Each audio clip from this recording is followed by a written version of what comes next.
Hey, what's going on YouTube? Storm here, coming at you guys with another, get to know part of the get to know series. This is gonna, like I said, this is the last video of the week where we talk about some of my favorite console games and not so much the portable entrance, but some of the bigger entrants in the theme. So I kind of thought the best thing to do would be split this into 3 different parts where I talk about some of my favorite single player title, my favorite co-op game, my favorite competitive multiplayer game. So you guys can get an idea kind of what kind of my taste are and what I actually like. So I thought a lot about my favorite single player game, and I thought, okay, there's because single player is kind of, the niche I spend the most time in. Don't get me wrong, I love having a game and, running through, the Borderlands or running, playing online in GTA 5 with buddies. I love that. But at the same time, I think that single player has always been my niche because I like it and something, I don't have to worry about other players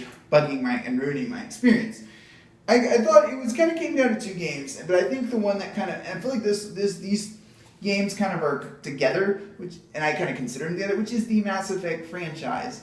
The Mass Effect franchise is definitely something, and I'm mostly talking 1, 2, and 3, mostly 2 and 3. I didn't spend a lot of time playing 1, but I did beat it so I could actually import my character.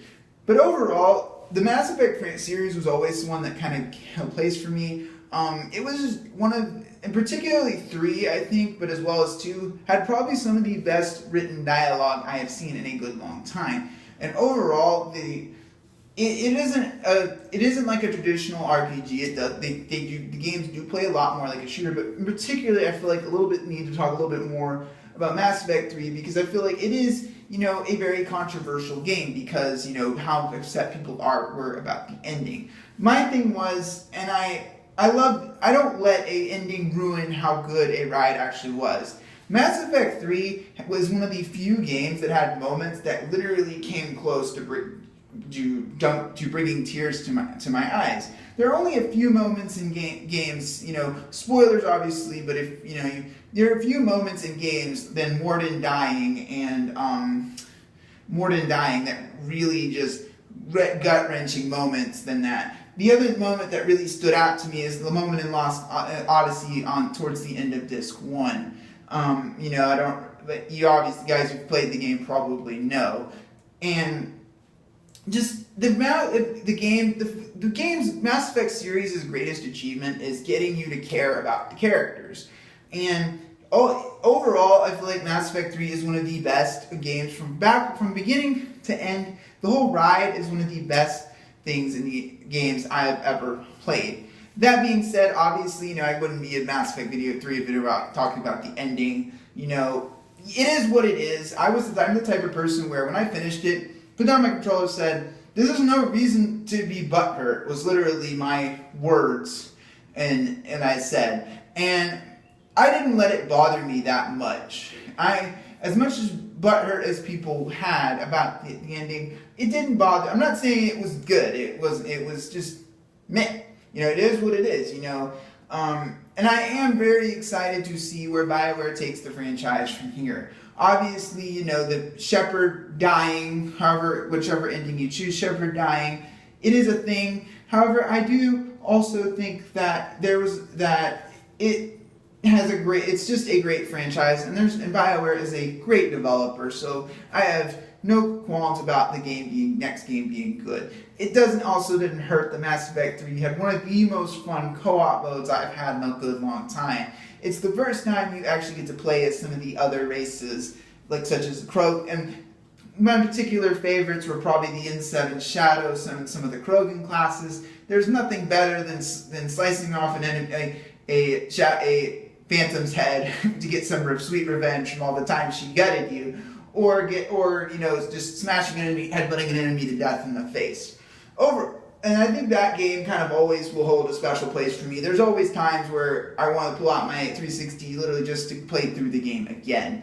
But now to co-op, which is I feel like a lot of people know I have a love for the Borderlands franchise. I've streamed some of the game in the past. However, the game that kind of stood out to me, at least in co-op, is definitely in Left 4 Dead 2. Left 4 Dead 2 was a game I picked up I think it was a birthday gift I picked up in November. It was the first game I think I'd ever picked up on launch day, and boy did I not regret it. It was an amazingly well put together co-op game. I can't name the number of just like, I've never had a game that literally forces you to play co-op the way Left 4 Dead does.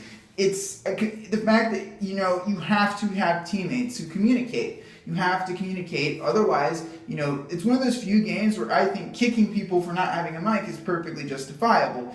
Not only does it have, you know, a lot a lot of really solid game modes, it also fixes it adds some of the things that the original Left 4 Dead was actually missing. And overall, I just felt had the most well-rounded co-op experience I've ever played. It doesn't have, you know, the incredible leveling system of say, Borderlands, but overall, I feel like Left 4 Dead kind of takes the cake for me just because the way you have to work together. Oh, and there's a reason why the series is on many, you know, #1 on many co-op top 10 co-op game lists for good reason. The game is absolutely fantastic. I have it both on PC as well as 360. I've played it pretty extensively on 360. So overall, I think, you know, that game is definitely, you know, one of my absolute favorites. Now, as far as competitive multiplayer, I feel like I always did play the Halo games, and Halo Reach was one that I think I really liked. But overall, I can't really think that one is my favorite. I feel like it comes down, you know, pretty much down to the Battlefield franchise. Back in the day, like most people, I played Call of Duty, but my biggest problem with the Call of Duty franchise was Modern Warfare 2's absolute, complete, and utter debacle. The amount of glitches in that game were just so atrocious that I didn't even want to play another Call of Duty ever again.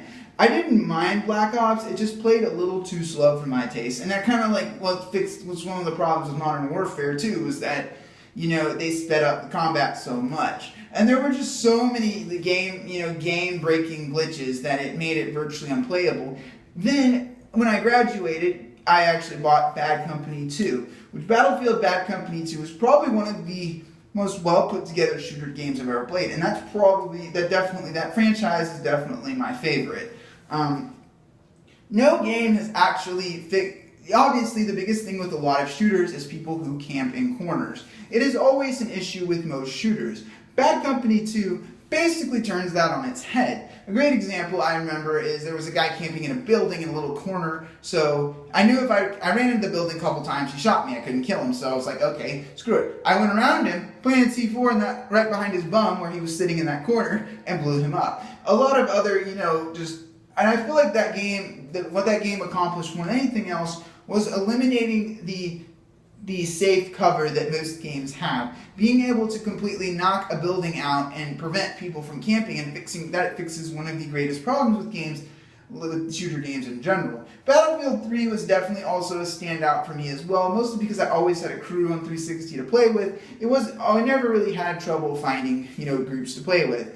And I actually have spent a little bit more time playing Battlefield 4 on PS4 as well.